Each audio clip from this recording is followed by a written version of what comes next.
Basta usaping batas, hindi niya yan pinalalampas. Narito na si Attorney Gabby Concepcion, ang ating kapuso sa batas. Good morning, Attorney!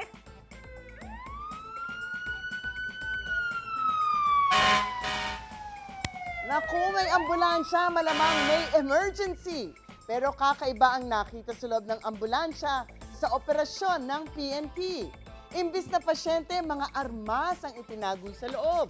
Ginagamit pala ang ambulansya sa gun running. Nako, ngayon, kabila pa nga ang mga emergency at rescue operations dahil sa bagyo.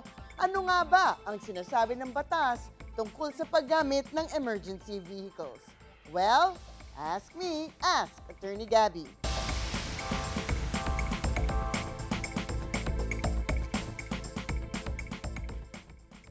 Attorney, ano ba ang sinasabi ng batas tungkol sa paggamit ng emergency vehicles? Mabigat po ba ang parusa kapag ginamit ito ng hindi naman emergency? Well, actually, officially, 3 klase lamang ang type of emergency vehicles sa ilalim ng Republic Act 4136 or ang Land Transportation and Traffic Code. At ito nga ang mga ambulansya, mga fire truck at mga sasakyan ng PNP. At ang mga emergency vehicles na ito ay may tinatawag na right-of-way.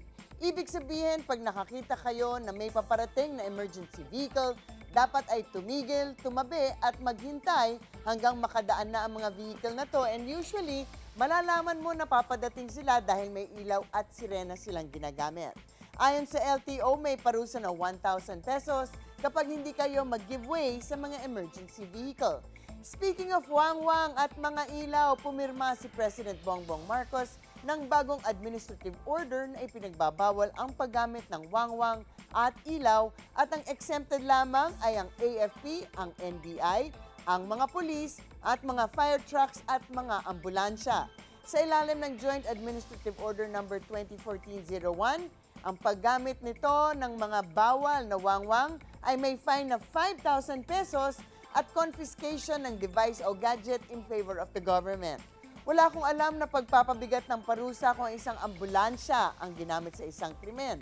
But, as a general rule, ang paggamit po ng isang sasakyan in the commission of the crime ay tinatawag na isang aggravating circumstance. Ibig sabihin ay nagpapabigat ng penalty ng kulong sa isang kaso. Of course, hindi natin alam kung paano at bakit nagamit ang ambulansya sa isang krimen, pero mukhang magkakaproblema ang ambulance provider na yan. Unang-una, dahil siya ay ginamit sa isang krimen, malamang may impound muna ang ambulansya in the meantime. Pangalawa, ang isang ambulansya ay may special license to operate mula sa DOH. Baka ma-revoke ang license to operate, malamang ma-revoke. At malamang grabe ang pag-eksplika sa presinto kung bakit at paano nasangkot ang ambulansya sa isang krimen. Ang tanong, para naman po sa mga may nakakasabay na emergency vehicle sa kalsada, may parusa po ba sakaling hindi mag-give way o makasagabal sa mga emergency vehicles?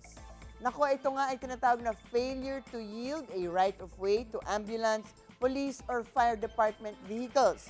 Pag sila ay on official business at nagpanirig na ng sirena o wangwang, ito po ay parang reckless driving at may fine nga na hanggang 1,000 pesos sa first offense. Second offense, mas mataas na ang penalty, 1,500 at may suspension ng driver's license for 2 months. Third offense, 2,000 pesos, suspension ng lisensya ng hanggang 6 na buwan. Pagkatapos nun, revocation na talaga ng lisensya at pag umabot kayo doon, dapat talaga ay i-revoke na yan. Pero ang pinaka-importanting tandaan, talagang sumunod sa mga rules na ito at mag-give way sa mga emergency vehicles, lalo na nga sa mga ambulansya at mga fire truck. Di natin alam, the life you save may be yours. Sa mga usaping batas, bibigyan po nating linaw dyan para sa kapayapaan ng pag-iisip. Huwag magdalawang isip. Ask me. Ask Attorney Gabby.